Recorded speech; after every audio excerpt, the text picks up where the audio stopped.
Olá, eu sou a professora Alcione, este é o meu canal e esta é a nossa 16ª videoaula do curso de extensão de Morfologia Básica pela UniOeste. E hoje nós vamos falar da relação entre significado lexical e significado gramatical.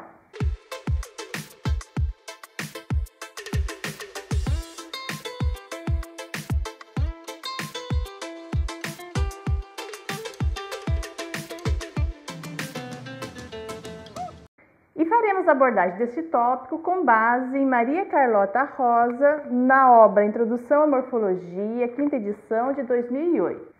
E aqui a autora vai falar sobre significado na perspectiva de Câmara Júnior, que seria uma referência ao ambiente biosocial, à significação externa, ou seja, aquilo que denominamos de significação lexical.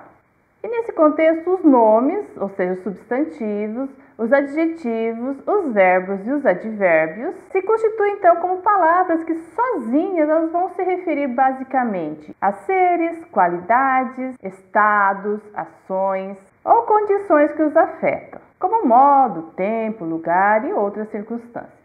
Por sua vez, os elementos da língua sem significado podem ser entendidos como tendo um significado diferente.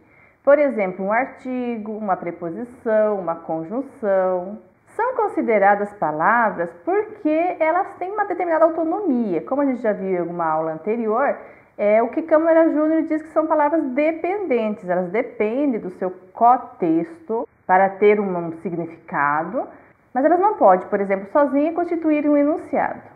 E também só pode ser interpretado quando em relação com esses outros elementos do contexto linguístico que está ladeando esse elemento em questão. Como é o caso, por exemplo, dos pronomes relativos, reflexivos e das conjunções. Se a gente tomar essas palavras em isolado, é difícil a gente dizer o que elas significam. Mas são elementos que evidenciam relações gramaticais e também trazem uma relação semântica para o enunciado dentro da própria oração ou relacionando orações. Quando a gente fala, por exemplo, o livro de Pedro, nós podemos estar fazendo uma relação tanto de posse, ou seja, o livro é de Pedro, ele tem a posse do livro, ou uma outra relação de origem, como por exemplo, o livro foi escrito por Pedro. Então esse de vai ter uma significação diferente dependendo ali do contexto de uso.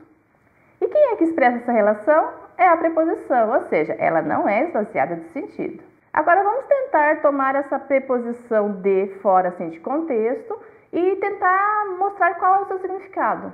Não é uma tarefa fácil, porque sozinha, fora desse contexto linguístico, fica difícil de estabelecer. A gente pode até saber, o de pode estabelecer tais relações.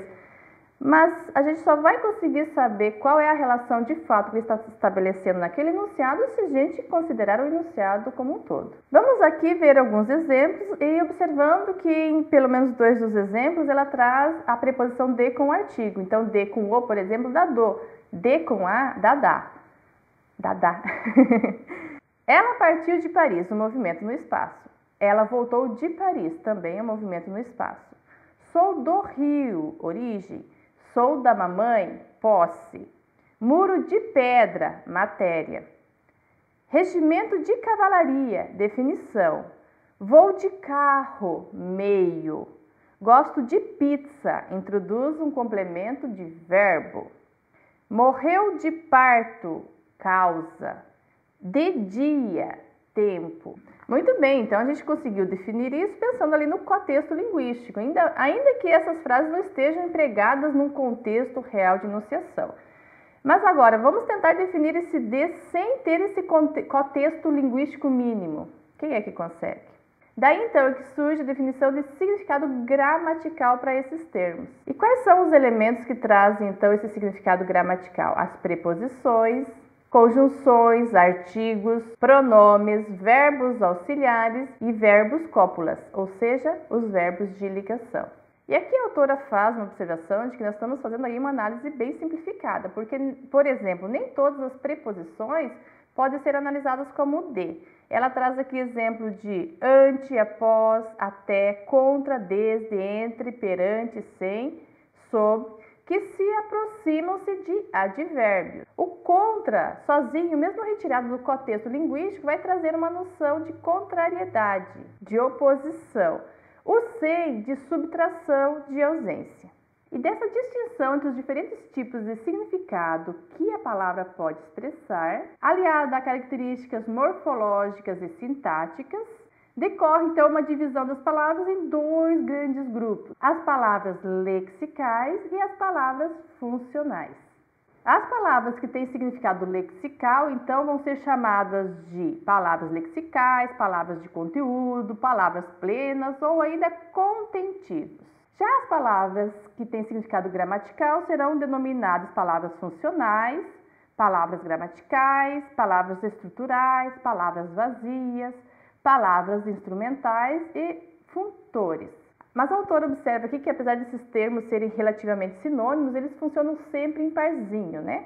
Então, a palavra de conteúdo vai contrastar com palavra de forma, palavra lexical com palavra gramatical, palavra plena com palavra vazia e contentivo com funtor. Então, dependendo da teoria, a gente vai ter uma forma de abordar esses elementos. Essa diferença entre os tipos de significado é que fundamenta, então, aquela separação entre os morfemas que são gramaticais e os morfemas que são lexicais. A significação do vocábulo resulta, então, da soma dos significados desses elementos, pela composicionalidade. A raiz é o elemento que guarda o significado lexical.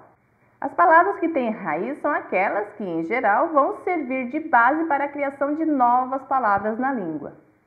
A autora vai citar que palavras como de, a preposição que nós usamos de exemplo agora há pouco, elas são desprovidas de raiz. Por essa razão, então, elas são referidas muitas vezes como morfemas. Os afixos flexionais e derivacionais concentram o significado gramatical. Você se lembra? O prefixo, o sufixo, as desinências. São formas que refletem o funcionamento de uma língua particular. Seu significado se estabelece no interior da gramática e, por isso, temos, por exemplo, relação com os sufixos em campal, escolar, aromático, referência em dantesco, mourisco, agente em jogador, regador. É um sentido bastante diverso do que daríamos, por exemplo, para professora, gato, mesa e outros termos lexicais. Mas é claro que a gente consegue estabelecer assim, padrões gerais, mas a gente não consegue abarcar tudo na língua nesses padrões gerais. Então, aqui a autora vai trazer um exemplo, uma nota trazida por Margarida Basílio, que também é uma autora que trata de morfologia, em que ela diz, nós consideramos pequeno, então, um termo lexical. E o inho? Ele seria lexical, já que ele traz a mesma noção, né? Livro pequeno e livrinho, tanto o pequeno quanto o inho trazem a mesma noção. E ela diz, então, se pequeno não for considerado como lexical, devemos admitir que não tem raiz, ou que nem toda raiz tem significado lexical, ou que inho também é raiz. E a autora vai dizer também que para alguns elementos, sejam raízes ou afixos, é difícil estabelecer qualquer tipo de significado. Ela vai trazer como exemplo o dus, de induzir, reduzir, deduzir. Tem significado lexical? E elementos como vogais temáticas e vogais e consoantes de ligação. O que pode nos ajudar a definir o que é uma palavra lexical versus uma palavra gramatical são as classes de palavras, que é um conteúdo que logo a gente vai começar a abordar. Em razão do seu papel na estrutura da língua, essas palavras gramaticais, funcionais, elas têm uma relação restrita, uma quantidade restrita, melhor dizendo, na língua. Elas não são dadas a novas criações. Você já criou uma preposição, uma conjunção? Muito provavelmente não, né? Mas muito provavelmente já usou um termo novo, que seja verbo, substantivo, fez criações a partir da morfologia da língua até para advérbio, adjetivo e assim por diante. Mas esse é um conteúdo para uma próxima aula. Continue estudando e assistindo às nossas aulas e fazendo as atividades que estão disponíveis no Moodle. Um abraço e até a próxima!